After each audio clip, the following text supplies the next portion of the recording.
فرائض سے ان کو ضرور واقف کیجئے. دین کی جو بنیادی باتیں ہیں ان کے ذہن نشین کرانا یہ بالکل ضروری ہے. اس کا انتظام مسلم مینجمنٹ کے جو بھی اسکول ہیں ان کو کرنا چاہیے. اور اگر کہیں ایسا انتظام نہیں ہے، بچے ایسے اسکولوں میں پڑھتے ہیں جہاں اس کا کوئی نظم نہیں ہے، دوسروں کے ہاتھ میں ہے، تو وہاں ہمارے لیے متبادل کیا ہے، ہمارے لیے الٹرنیٹ کیا ہے، ہمیں کیا کرنا چاہیے؟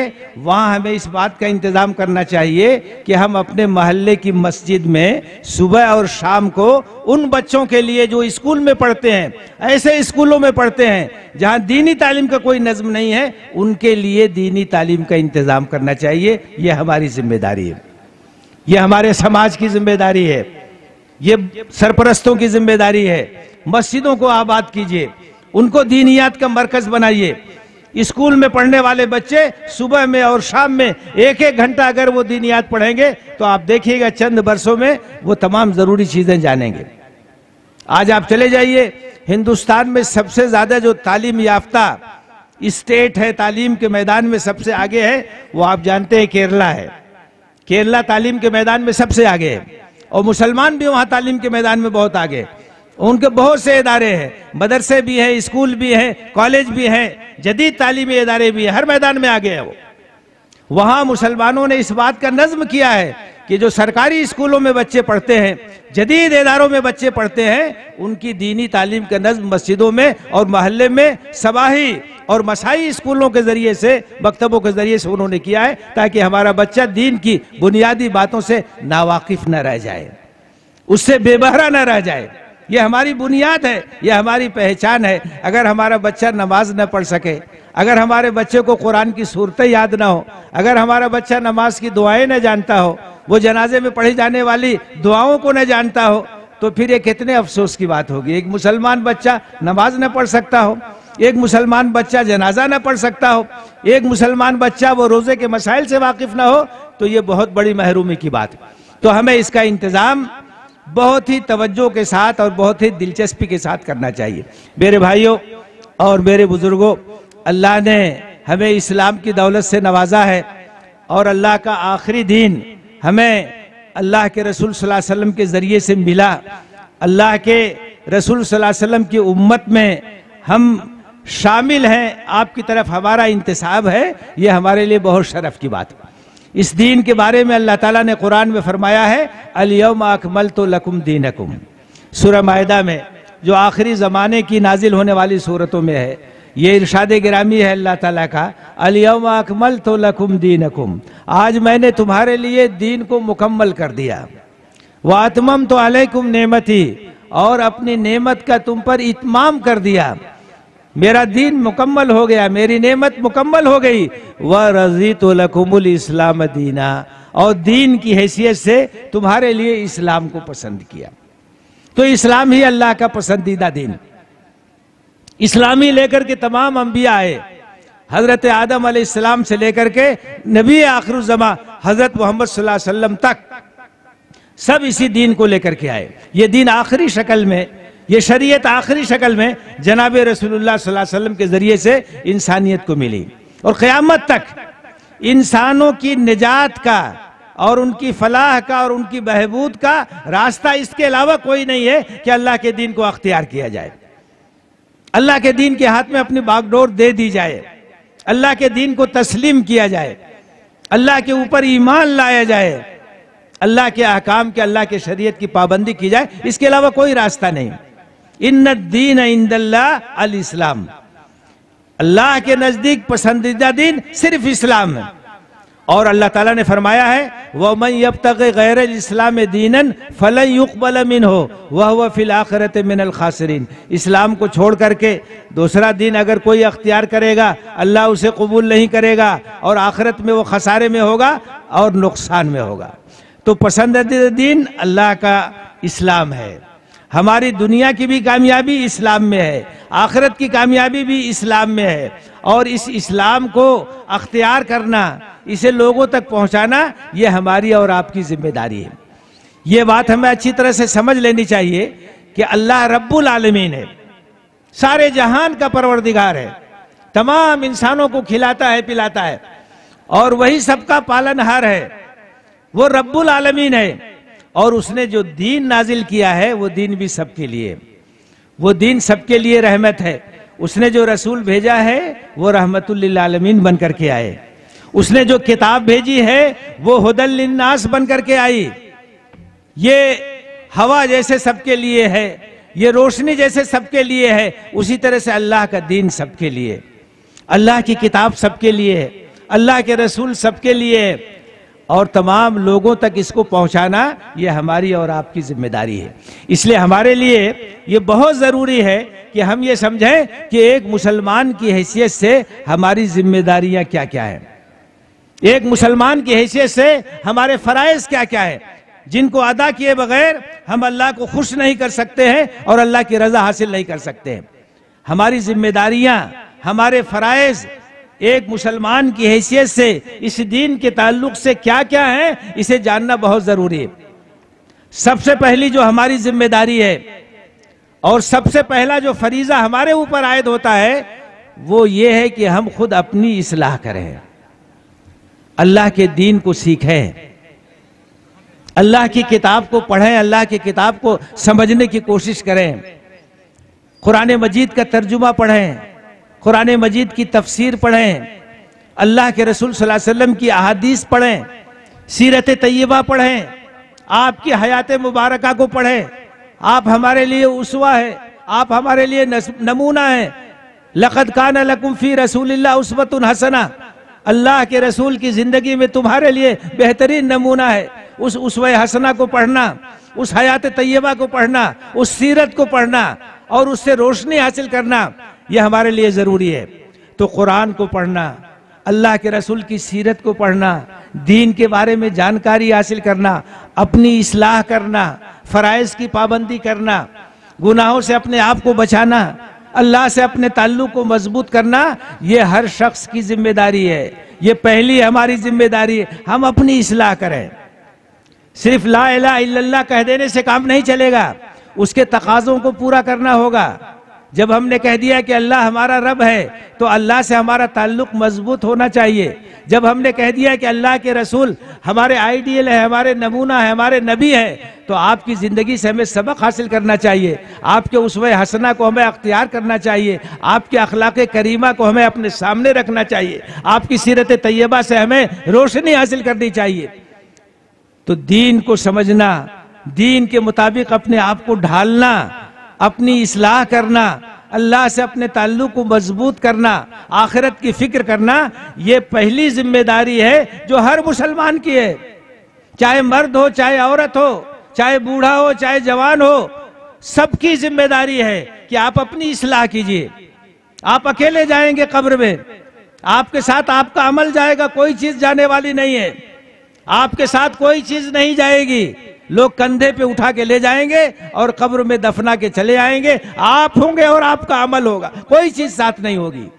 وہ قبر، وہ آپ کے لیے کشادہ بھی ہو سکتی ہے، وہ قبر آپ کے لیے تنگ بھی ہو سکتی ہے، وہ قبر آپ کے لیے جنت کی کیاری بھی ہو سکتی ہے اور آپ کے لیے جہنم کی کھائی بھی ہو سکتی ہے، وہ قبر آپ کے لیے روشن بھی ہو سکتی ہے، وہ قبر آپ کے لیے تاریک بھی ہو سکتی ہے۔ حضرت عثمان بن عفان رضی اللہ تعالیٰ عنہ جب کسی قبر کے پاس سے گزرتے تھے، زار و قطار روتے تھے، بہت روتے تھے۔ لوگوں نے پوچھا کیا بات ہے کہ آپ کا گزر کسی قبر کے پاس سے ہوتا ہے تو آپ بہت روتے ہیں؟ تو انہوں نے کہا کہ میں نے اللہ کے رسول صلی اللہ علیہ وسلم کو یہ فرماتے ہوئے سنا ہے کہ آخرت کے مرحلوں میں پہلا مرحلہ یہی قبر ہے، جو یہاں کامیاب ہو جائے گا وہ آگے بھی کامیاب ہوگا، جو یہاں ناکام ہوگا وہ آگے بھی ناکام ہوگا۔ کیا چیز جانے والی، سوچئے۔ وَأَن لَيْسَ لِلْإِنسَانِ إِلَّا مَا سَعَىٰ، انسان کو کیا ملنے والا ہے جو اس نے کوشش کی۔ یا ایھا الذین آمنوا اتقوا اللہ وَلْتَنظُرْ نَفْسٌ مَا قَدَّمَتْ لِغَدٍ، اے لوگو اللہ سے ڈرتے رہو، ہر آدمی دیکھے کہ کل کے لیے اس نے کیا آگے بڑھایا ہے، جو دن آنے والا ہے اس کے لیے اس نے کیا تیاری کی ہے۔ اپنی اصلاح کی فکر کیجئے، اپنی عاقبت کو سنوارنے کی فکر کیجئے، اللہ کے سامنے جواب دہی کا احساس کیجئے۔ وَأَمَّا مَنْ خَافَ مَقَامَ رَبِّهِ وَنَهَى النَّفْسَ عَنِ الْهَوَىٰ فَإِنَّ الْجَنَّةَ هِيَ الْمَأْوَىٰ، جو دنیا میں اس احساس کے ساتھ جیے کہ اللہ کے سامنے پیشی ہوگی اور اپنی زندگی کا حساب کتاب دینا ہوگا اور اپنی خواہشات پر قابو رکھے، اس کا مقام جنت ہے، اس کے لیے جنت ہے، اللہ کی رضا ہے، اس کے لیے کامیابی ہے، اس کے لیے کامرانی۔ اپنی اصلاح یہ ہماری پہلی ذمہ داری ہے۔ اور ہماری دوسری ذمہ داری کیا ہے؟ اپنے گھر والوں کی اصلاح، اپنے اہل خانہ کی اصلاح، اپنے بال بچوں کی اصلاح، اپنے بیوی کی اصلاح، اپنے خاندان کے لوگوں کو دیندار بنانے کی کوشش۔ اللہ تعالیٰ نے فرمایا ہے یا ایھا الذین آمنوا قوا انفسکم واہلیکم نارا، اے لوگو جو ایمان لائے ہو، اپنے آپ کو اور اپنے بال بچوں کو اس آگ سے بچانے کی کوشش کرو جس کا ایندھن انسان اور پتھر ہوں گے۔ وقودھا الناس والحجارہ، جہنم سے بچانے کی فکر کرو جس کا ایندھن انسان اور پتھر ہوں گے۔ علیہا ملائکۃ غلاظ شداد لا یعصون اللہ ما امرہم ویفعلون ما یؤمرون، اس جہنم پر ایسے فرشتے مامور ہوں گے جو بہت سخت گیر ہوں گے، اللہ کی نافرمانی نہیں کریں گے، جو حکم ہوگا وہ بجا لائیں گے۔ بچوں سے محبت ہے، فطری بات ہے، بچوں کا مستقبل بنانے چاہتے ہیں، اچھی بات ہے، لیکن بچوں کا مستقبل کیا ہے؟ بچوں کا مستقبل یہ ہے کہ آخرت میں جہنم سے بچ جائے اور جنت میں داخل ہو جائے، اللہ کی رضا پا جائے، اللہ کے غضب سے بچ جائے۔ یہ مستقبل ہے، یہ فیوچر ہے۔ یہ دنیا تو ختم ہو جائے گی، یہاں کی زندگی عارضی ہے، یہاں کی دولت عارضی ہے، یہاں کی شہرت عارضی ہے، یہ سب کچھ ختم ہونے والا ہے۔ ما عندکم ینفد وما عند اللہ باق، جو کچھ تمہارے پاس ہے سب ختم ہونے والا ہے، جو اللہ کے پاس ہے وہ باقی رہنے والا ہے۔ وہاں جو کامیاب ہوگا، وہاں جو جنت میں جائے گا، اس کا مستقبل روشن ہے۔ کل نفس ذائقۃ الموت، تم میں سے ہر شخص کو موت کا مزہ چکھنا ہے۔ کوئی موت سے بچ سکتا ہے؟ ہر مرض کا علاج ہے لیکن موت کا کوئی علاج نہیں ہے۔ کل نفس ذائقۃ الموت، ہر شخص کو موت کا مزہ چکھنا ہے۔ وَإِنَّمَا تُوَفَّوْنَ أُجُورَكُمْ يَوْمَ الْقِيَامَةِ، اور قیامت کے دن تمہارے اعمال کا پورا بدلہ دیا جائے گا۔ فَمَنْ زُحْزِحَ عَنِ النَّارِ وَأُدْخِلَ الْجَنَّةَ فَقَدْ فَازَ، تو وہاں جو جہنم سے بچا لیا جائے گا اور جنت میں داخل کر دیا جائے گا وہی کامیاب ہے۔ وَمَا حَيَاةُ الدُّنْيَا إِلَّا مَتَاعُ الْغُرُورِ، دنیا کی زندگی تو ایک دھوکے کی ٹٹی ہے۔ تو اصل کامیابی تو وہی ہے۔ اپنے بچے سے ہمدردی ہے، اس کو جنت میں لے جانے کی کوشش کیجئے۔ اپنے بچے کا مستقبل بنانا ہے، اس کو جہنم سے بچانے کی کوشش کیجئے، اس کے دل میں ایمان راسخ کیجئے، اللہ کی محبت پیدا کیجئے، رسول کی محبت پیدا کیجئے، آخرت کی فکر پیدا کیجئے، اس کے اخلاق کو سنواریے، اس کو نماز کا پابند بنائیے، قرآن کی تلاوت کا پابند بنائیے، اس کے دل میں اسلام کی عظمت اور دین کی عظمت پیدا کیجئے۔ یہ بچے سے محبت کا تقاضا ہے، یہ بچے سے ہمدردی کا تقاضا ہے، یہ اصل مستقبل ہے بچے کا جس کو بچانا ہے۔ تو ہماری دوسری کوشش اور ہماری دوسری ذمہ داری یہ ہے کہ ہم اپنے گھر والوں کی اصلاح کریں۔ قوا انفسکم واہلیکم نارا، اپنے آپ کو اور اپنے بال بچوں کو جہنم کی آگ سے بچانے کی کوشش کرو، اللہ کے عذاب سے بچانے کی کوشش کرو۔ گھر کے ماحول کو اچھا بنائیے، دیندار بنائیے، وہاں اللہ اور اللہ کے رسول کا ذکر ہو، وہاں نماز کی پابندی ہو، وہاں قرآن کی تلاوت ہو۔ صبح کے وقت پہلے کیسا ہوتا تھا، اب گلیوں سے گزر جائیے تو مائیں بہنیں قرآن کی تلاوت کرتی تھی اور قرآن کی تلاوت کی آواز آتی تھی۔ آج صورتحال کیا ہے؟ آج صورتحال بالکل بدل گئی ہے۔ رات میں دیر تک لوگ جگتے ہیں اور صبح دیر تک سوتے ہیں۔ صبح فجر کے بعد جائیے سناٹا رہتا ہے، جیسے لگتا ہے ابھی کوئی اٹھا ہی نہیں ہے، اور آواز آتی ہے تو کس چیز کی آواز آتی ہے؟ کہیں ٹی وی کی آواز آتی ہے، کہیں موبائل کی آواز آتی ہے، کہیں گانے کی آواز آتی ہے۔ ہم کیسا ماحول دے رہے ہیں اپنے بچوں کو؟ ہم اپنے گھر کو کدھر لے جا رہے ہیں؟ ہم اپنے گھر کو جہنم بنا رہے ہیں۔ ہم اپنے بال بچوں سے محبت کرنے والے ہیں، ہم اپنے بیوی بچوں سے محبت کرنے والے ہیں، تو ہم اپنے گھر کو اور گھر کے ماحول کو اچھا بنانا ہوگا، سنجیدہ بنانا ہوگا، دیندارانہ بنانا ہوگا، جہاں اللہ کا ذکر ہو، جہاں رسول کا ذکر ہو، جہاں قرآن کی تلاوت ہو، جہاں حدیث سنائی جائے، جہاں دینی کتابیں پڑھی جائیں، جہاں صحابہ کے واقعات بتائے جائیں، جہاں صحابیات کے واقعات بتائے جائیں، جہاں تربیت کی بات ہو، جہاں سنوارنے کی بات ہو۔ یہ ہماری دوسری ذمہ داری ہے، ہر شخص کی ذمہ داری ہے۔ کلکم رائن وَكُلُّكُمْ مَسْئُولٌ عَنْ رَعِيَّتِهِ يَوْمَ الْقِيَامَةِ، اللہ کے رسول نے فرمایا ہے کہ تم میں کا ہر ایک نگراں ہے، اور قیامت میں تمہاری نگرانی میں جو لوگ تھے ان کے بارے میں پوچھا جائے گا، تم نے اپنے بچے کی کیسی تربیت کی، تم نے اپنی بیوی کو کیسا ماحول دیا، تم نے اپنے گھر کا ماحول کیسا بنایا، ایک ایک چیز کے بارے میں پوچھا جائے گا۔ یہ ہماری دوسری ذمہ داری ہے۔ اور ہماری تیسری ذمہ داری یہ ہے کہ جس سماج میں ہم رہتے ہیں، ہماری جو سوسائٹی ہے، ہمارا جو معاشرہ ہے، ہم اس کو درست کرنے کی کوشش کریں، ہم اپنے معاشرے کی اصلاح کی کوشش کریں، اپنے معاشرے کو، مسلم معاشرے کو اسلامی تعلیمات کا نمونہ بنانے کی کوشش کریں۔ اسی معاشرے میں ہم بھی رہتے ہیں، ہمارے بچے بھی رہتے ہیں۔ اگر معاشرہ اچھا ہوگا ہمارے بچے بھی اچھے ہوں گے، معاشرہ خراب ہوگا تو اس کے برے اثرات سے ہمارے بچے بچ نہیں سکتے۔ اللہ کے رسول صلی اللہ علیہ وسلم نے بہت ہی پیاری اور مؤثر مثال دی۔ آپ نے کہا کہ اس سماج کی مثال جس میں ہم لوگ رہتے ہیں، جہاں کچھ لوگ برائی کرتے ہیں، غلط کام کرتے ہیں، اس کی مثال ایسے ہی ہے کہ جیسے کچھ لوگ سمندر میں سفر کر رہے ہوں اور پانی کے جہاز پر سوار ہوں۔ پانی کا جہاز کئی منزلہ ہے، کچھ لوگ نیچے کی منزل میں ہیں، کچھ لوگ اوپر کی منزل میں ہیں۔ تو نیچے والوں کو ضرورت ہوتی ہے پانی کی، اوپر جاتے ہیں، وہ اوپر والوں کو تکلیف ہوتی ہے، ان کی پیشانی پہ بل آتا ہے۔ تو نیچے والوں نے سوچا کہ چلو ایسا کرتے ہیں کہ بار بار اوپر جانے کی کیا ضرورت ہے، جہاز میں نیچے ہی سوراخ کر لیتے ہیں اور یہیں سے پانی لے لیں گے۔ اور وہ کلہاڑی لے کر کے جہاز کے نیچے سوراخ کرنے لگے۔ آپ نے کہا کہ اگر اوپر والے آ کر کے ان کو روک لیں گے تو اس کا نتیجہ یہ ہوگا کہ جہاز میں سوراخ نہیں ہوگا، اور جہاز میں سوراخ نہیں ہوگا تو جہاز بچ جائے گا، جہاز بچ جائے گا تو نیچے والے بھی بچ جائیں گے اور اوپر والے بھی بچ جائیں گے۔ لیکن اگر ان کو نہیں روکا جائے گا اور وہ جہاز میں سوراخ کریں گے تو جہاز میں پانی آئے گا، جہاز میں پانی آئے گا تو جہاز ڈوب جائے گا، جہاز ڈوبے گا تو نیچے والے بھی ڈوبیں گے اور اوپر والے بھی ڈوبیں گے۔ بالکل ہم سب لوگ ایک جہاز کے سوار ہیں۔ یہ سماج ایک جہاز ہے، اور یہ سماج اگر صحیح سالم رہا، کنارے تک پہنچا، ہم سب لوگ پہنچ جائیں گے، اور یہ اگر ڈوب گیا ہم سب لوگ ڈوب جائیں گے۔ ہوتا کیا ہے، برائی جب کوئی آتی ہے سماج میں تو شروع میں ایک محدود پیمانے پر ہوتی ہے۔ اگر سنجیدہ لوگ آگے بڑھ کر کے اسے روک دیں ختم ہو جائے گی، لیکن اگر نہیں روکیں گے تو وہ پیمانہ، وہ محدود پیمانہ بڑھتا جائے گا اور دھیرے دھیرے پورے سماج کو اپنی چپیٹ میں لے لے گا، کوئی بچ نہیں پائے گا۔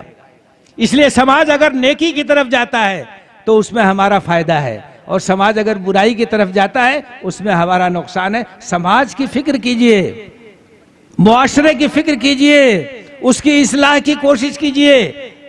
اسی لیے اللہ کے رسول نے فرمایا ہے، من را منکم منکرن فلیغیرہ بیدہ فإن لم یستطع فبلسانہ فإن لم یستطع فبقلبہ وذلک اضعف الایمان۔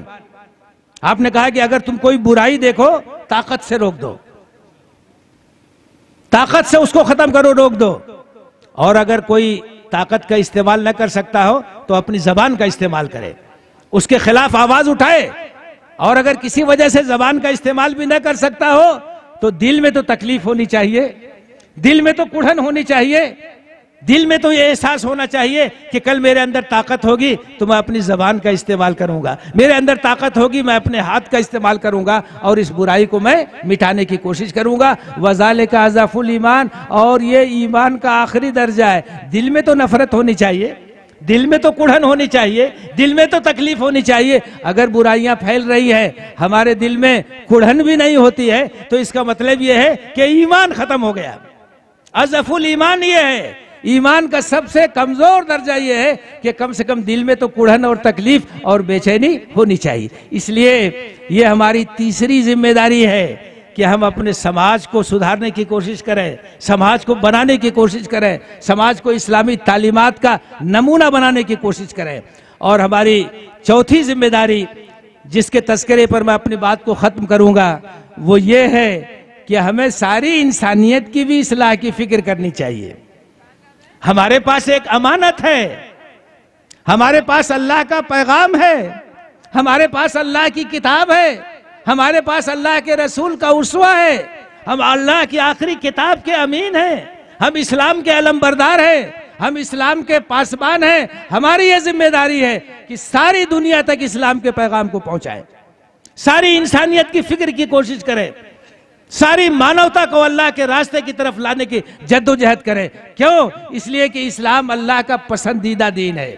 کیوں؟ اس لیے کہ اسلام راہ نجات ہے۔ کیوں؟ اس لیے کہ اسلام میں انسانوں کے دنیاوی مسائل کا بھی حل ہے اور انسان کی آخرت کی کامیابی بھی اسلام میں ہے۔ اسلام سب کے لیے ہے، قرآن سب کے لیے ہے، اللہ کے رسول سب کے لیے ہے۔ لوگوں تک پہنچائیے، لوگوں تک بچائیے، ان کو بتائیے کہ جتنا میرا ادھیکار ہے اتنا تمہارا ادھیکار ہے، یہ تمہاری امانت ہے جو تمہاری سیوا میں پیش کر رہا ہوں۔ یہ اللہ کی کتاب ہے، یہ میری کوئی جاگیر نہیں ہے، یہ اللہ رب العالمین کی کتاب ہے، سب کے لیے ہدایت ہے، تم بھی اس سے فائدہ اٹھاؤ۔ اللہ کے رسول صرف میرے رسول نہیں ہیں، وہ صرف ہمارے نبی نہیں ہیں، سب کے نبی ہیں، وہ تو سب کی طرف رحمت بن کر کے آئے ہیں، تو ان کی جیونی سے تم بھی فائدہ اٹھاؤ، ان کے پیغام سے تم بھی فائدہ اٹھاؤ، ان کا میسج تمہارے لیے بھی ہے، ہمارے لیے بھی ہے۔ تو دعوت کا کام کرنا، تبلیغ کا کام کرنا، اسلام کی تعلیمات کو عام کرنے کی جدوجہد کرنا۔ آج بہت سے مسائل ہیں، ہمارے ملک میں بھی مسائل ہیں، بد امنی ہے، ظلم ہے، زیادتی ہے، ناانصافی ہے، انسانیت کرا رہی ہے، انسانی حقوق پامال ہو رہے ہیں، انصاف ناپید ہے۔ یہ صورتحال اس بات کا تقاضا کرتی ہے کہ ہم عدل قائم کرنے کے لیے، انصاف قائم کرنے کے لیے جدوجہد کریں، اس کے لیے کوشش کریں۔ اور عدل کیسے قائم ہوگا؟ اللہ کے دین سے قائم ہوگا۔ انصاف کیسے قائم ہوگا؟ اللہ کی کتاب سے قائم ہوگا، اللہ کی شریعت سے قائم ہوگا۔ قرآن مجید میں اللہ تعالیٰ نے فرمایا ہے لَقَدْ أَرْسَلْنَا رُسُلُنَا بِالْبَيِّنَاتِ، ہم نے اپنے رسولوں کو واضح نشانیوں کے ساتھ بھیجا، وَأَنزَلْنَا مَعَهُمُ الْكِتَابَ وَالْمِيزَانَ، اور ان کے ساتھ کتاب نازل کی، شریعت نازل کی، حق اور باطل کا پیمانہ نازل کیا، لِيَقُومَ النَّاسُ بِالْقِسْطِ، تاکہ معاشرے میں انصاف قائم ہو جائے، تاکہ سماج میں جسٹس قائم ہو جائے، تاکہ سماج کے اندر نیائے کی استھاپنا ہو جائے۔ یہ شریعت اسی لیے آئی ہے، رسول اسی لیے آئے ہیں، قرآن اسی لیے آیا ہے، آسمانی کتابیں اسی لیے آئی ہیں کہ دنیا میں اس کے ذریعے سے انصاف قائم ہوتا۔ ہماری یہ بھی ذمہ داری ہے، ہمارے اوپر یہ بھی فریضہ ہے کہ اللہ کے پیغام کو ہم عام کریں، اپنے کردار سے، اپنے کیریکٹر سے، اپنے گھر سے، اپنے سماج سے لوگوں تک اللہ کے پیغام کو عام کرنے کی کوشش کریں، اور لوگوں کو بتائیں کہ اگر انصاف چاہتے ہو، اگر امن چاہتے ہو تو اللہ کے دین کے آغوش رحمت میں آ جاؤ، رحمت للعالمین کی تعلیمات کو اختیار کر لو، حالات بدل جائیں گے۔ حضرت ابوبکر رضی اللہ تعالیٰ عنہ پہلے خلیفہ تھے، انہوں نے حضرت عمر رضی اللہ تعالیٰ عنہ کو قاضی بنایا، قاضی القضات بنایا۔ سمجھ لیجئے کہ چیف جسٹس جیسے آج ہوتے سپریم کورٹ کے، حضرت عمر کو قاضی بنایا گیا۔ سال بھر گزرنے کے بعد حضرت عمر اپنا استعفیٰ نامہ لے کے آ گئے اور حضرت ابوبکر سے کہا کہ میرا استعفیٰ نامہ قبول کر لیجئے۔ تو حضرت ابوبکر نے کہا کہ کیا ہوا؟ کیا تم قضا کی ذمہ داری سے گھبرا گئے؟ اس سے بھاگنا چاہتے ہو؟ تو حضرت عمر نے کہا کہ نہیں، معاملہ ایسا نہیں ہے، معاملہ یہ ہے سال بھر ہو گیا، آپ نے مجھ کو قاضی بنایا، آپ نے مجھ کو جج بنایا، اور کوئی مقدمہ ہی نہیں آ رہا ہے، کوئی معاملہ ہی نہیں آ رہا ہے۔ ایسے لوگ ہیں جو کسی کے ساتھ زیادتی نہیں کرتے، کسی کے ساتھ ناانصافی نہیں کرتے، اپنے حق سے کم لینے پہ راضی ہو جاتے ہیں، دوسرے کو جتنا حق ہے اس سے زیادہ دیتے ہیں۔ یہاں میری ضرورت ہی نہیں ہے، یہاں عدالت کی ضرورت ہی نہیں ہے، اس لیے میں اپنا استعفیٰ لے کر کے آیا ہوں۔ بتائیے لوگوں کو، انصاف چاہتے ہو، سماج کے اندر سکون چاہتے ہو، چاہتے ہو کہ لوگوں کے اندر عدل قائم ہو جائے، تو اسلام کے آغوش رحمت میں آ جاؤ۔ اللہ کے رسول صلی اللہ علیہ وسلم کی سیرت کو دیکھو، خلفائے راشدین کے زمانے کو دیکھو، اور یہ بھی بتائیے لوگوں کو کہ دنیا کی خوشحالی بھی ایمان کے ذریعے سے آتی ہے، آخرت کی کامیابی اپنی جگہ ہے، سب سے بڑی چیز وہی ہے، لیکن اس کے ساتھ ساتھ اس دنیا کی خوشحالی اور یہاں امن اور یہاں سکون، یہ اللہ سے جب رشتہ مضبوط ہوتا ہے تو دنیا میں بھی خوشحالی نصیب ہوتی ہے۔ قرآن مجید میں سورہ اعراف کے اندر اللہ تعالیٰ نے فرمایا ہے وَلَوْ أَنَّ أَهْلَ الْقُرَىٰ آمَنُوا وَاتَّقَوْا لَفَتَحْنَا عَلَيْهِمْ بَرَكَاتٍ مِّنَ السَّمَاءِ وَالْأَرْضِ، کہ اگر بستیوں میں رہنے والے لوگ ایمان اور تقوی کا ثبوت دیں تو ہم آسمان اور زمین کی برکتیں ان کے اوپر نازل کرتے ہیں، آسمان اور زمین کی برکتیں ان کے اوپر نچھاور کر دیں، ان کے اوپر اڈیل دیں۔ زمین بھی اپنے خزانے اگل دے گی، آسمان بھی اپنی برکتیں اڈیل دے گا۔ دنیا کی خوشحالی بھی اسی وقت نصیب ہوتی ہے جب اللہ خوش ہوتا ہے، جب اللہ راضی ہوتا ہے، اور جب نافرمانی ہوتی ہے وَلَٰكِنْ كَذَّبُوا فَأَخَذْنَاهُمْ بِذُنُوبِهِمْ، لیکن لوگ چونکہ اللہ کا انکار کرتے ہیں، نافرمانی کرتے ہیں، ناشکری کرتے ہیں، اس لیے اللہ تعالیٰ عذاب میں مبتلا کرتا ہے۔ قحط سالی ہوتی ہے، بارش نہیں ہوتی ہے، طرح طرح کی آفتیں آتی ہیں، طرح طرح کی مصیبتیں آتی ہیں، تو دنیا میں بھی سکون ملے گا، آخرت کی بھی کامیابی ملے گی۔ یہ راہ نجات ہے، یہ اللہ کا دین ہے، یہ اللہ کا پسندیدہ طریقہ ہے، اسی میں تمہارے لیے کامیابی ہے، تو لوگوں تک اسے پہنچانے کی ضرورت ہے۔ اور زبان سے زیادہ ہے اپنے قول سے، اپنے عمل سے۔ آج ہماری شریعت کو نشانہ بنایا جا رہا ہے، آج شریعت کے تحفظ کا مسئلہ ہے۔ اگر ہم عمل کر کے دکھائیں اور اپنے آئلی قوانین پر عمل کریں اور اپنے خاندان کو، اپنے سماج کو اسلامی تعلیمات کا نمونہ بنائیں، تو ہمارا سماج تو خود دعوت کا ایک بہت بڑا ذریعہ بن جائے گا، لوگوں کے لیے کشش کا ذریعہ بن جائے گا کہ دیکھو کتنا سکون ہے مسلم معاشرے میں، مسلم خاندانوں میں۔ ایسے وقت میں جب خاندان تباہ ہو رہے ہیں، خاندانی نظام برباد ہو رہا ہے، جب بڑوں کا احترام نہیں ہو رہا ہے، ایسے وقت میں مسلم سماج کے اندر، مسلم خاندان کے اندر محبت ہے، بڑوں کا احترام ہے، ایک دوسرے کے حقوق کی ادائیگی ہے۔ یہ منظر جب لوگوں کے سامنے ہوگا تو یہ جلسوں پر بھی بھاری ہوگا، یہ تقریروں پر بھی بھاری ہوگا، یہ کتابوں پر بھی بھاری ہوگا، اس لیے کہ آدمی پر سب سے زیادہ جس چیز کا اثر ہوتا ہے وہ کردار کا اثر ہوتا ہے، وہ کیریکٹر کا اثر ہوتا ہے۔ آدمی نہیں سنتا آدمی کی باتوں کو، آدمی نہیں سنتا آدمی کی باتوں کو۔ پے کرے عمل بن کر غیب کی صدا بن جا، پے کرے عمل بن کر غیب کی صدا بن جا۔ تو میرے بھائیوں، میرے بزرگوں، اسلام اور اسلام سے وابستگی کے تقاضوں کو سمجھنے کی ضرورت ہے۔ یہ چار ہماری ذمہ داریاں ہیں: اپنی اصلاح، اپنے گھر کی اصلاح، اپنے معاشرے کی اصلاح، اور ساری انسانیت کی اصلاح کی کوشش، اور اللہ کے پیغام تک، اللہ کے پیغام کو ان تک پہنچانے کی کوشش، یہ ہماری ذمہ داری ہے۔ اگر ہم نے اس ذمہ داری کو ادا کیا تو اللہ کی رحمت اور اللہ کی نصرت اور اللہ کی تائید ہمارے ساتھ ہوگی، مسائل حل ہوں گے۔ یاد رکھیے، دنیا کے مسائل بھی دعوت کے ذریعے حل ہوتے ہیں، تبلیغ کے ذریعے حل ہوتے ہیں۔ یا ایھا الرسول بلغ ما انزل الیک من ربک وان لم تفعل فما بلغت رسالتہ واللہ یعصمک من الناس۔ اے رسول، جو کچھ اللہ کی جانب سے نازل ہوا ہے پہنچا دیجئے، بلا کم و کاست پہنچا دیجئے۔ اگر نہیں پہنچائیں گے تو رسالت کا حق نہیں ادا ہوگا، اور لوگوں کی فکر مت کیجئے۔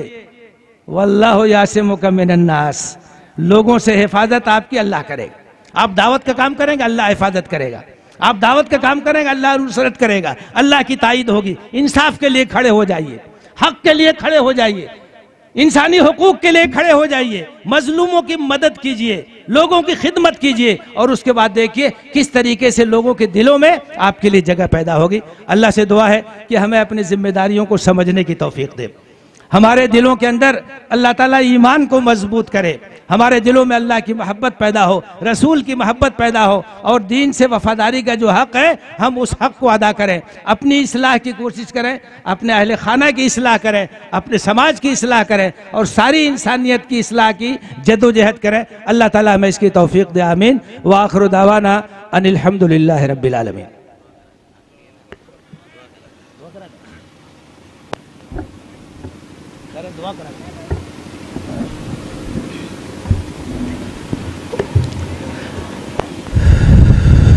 دعا کر لیں۔ اللہم صلی علی محمد وعلی آل محمد کما صلیت علی ابراہیم وعلی آل ابراہیم انک حمید مجید۔ اللہم بارک علی محمد وعلی آل محمد کما بارکت علی ابراہیم وعلی آل ابراہیم انک حمید مجید۔ ربنا ظلمنا انفسنا وإن لم تغفر لنا وترحمنا لنكونن من الخاسرين۔ ربنا آتنا في الدنيا حسنة وفي الآخرة حسنة وقنا عذاب النار۔